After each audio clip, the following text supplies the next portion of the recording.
తెలంగాణలో బీసీలకు 42% రిజర్వేషన్ల కల్పన కోసం సీఎం రేవంత్ రెడ్డి ప్రయత్నాలు ముమ్మరం చేశారు. సోమవారం డిప్యూటీ సీఎం భట్టి విక్రమార్క, మంత్రులు ఉత్తమ్ కుమార్ రెడ్డి, పొన్నం ప్రభాకర్, శ్రీధర్ బాబు, సీతక్క, పొంగులేటి శ్రీనివాస్ రెడ్డితో కలిసి ఢిల్లీ వెళ్లిన రేవంత్ రెడ్డి కాంగ్రెస్ నేత, సుప్రీంకోర్టు సీనియర్ న్యాయవాది అభిషేక్ సింఘ్వీతో భేటీ అయ్యారు.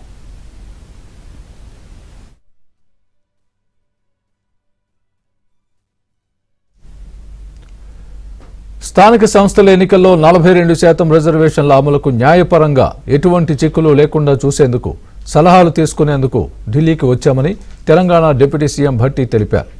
దేశంలోని అత్యున్నతమైన న్యాయ కోవిదుల ఆలోచనలు తీసుకుని బీసీ రిజర్వేషన్లపై ముందుకు వెళ్లాలని భావిస్తున్నామని ఆయన చెప్పారు.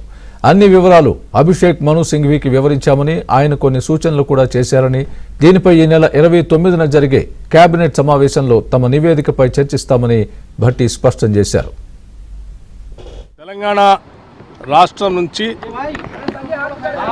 మంత్రుల బృందంతో పాటు సీనియర్ నాయకులతో సహా ఈరోజు రాష్ట్రంలో మేము ఇంప్లిమెంట్ చేయాలనుకున్నటువంటి 42% రిజర్వేషన్ లోకల్ బాడీస్లో ఓబీసీలకు సంబంధించినటువంటి అంశం పైన దేశంలో ఉన్నటువంటి అత్యున్నతమైనటువంటి న్యాయ కోవిదులు డాక్టర్ అభిషేక్ సింఘ్వీ గారి ఆలోచనలు కూడా తీసుకొని ముందుకు పోవాలనే ఆలోచనతో ఇక్కడికి వచ్చాం. వారి సంపూర్ణంగా ఈ విషయం పైన వివరించాం.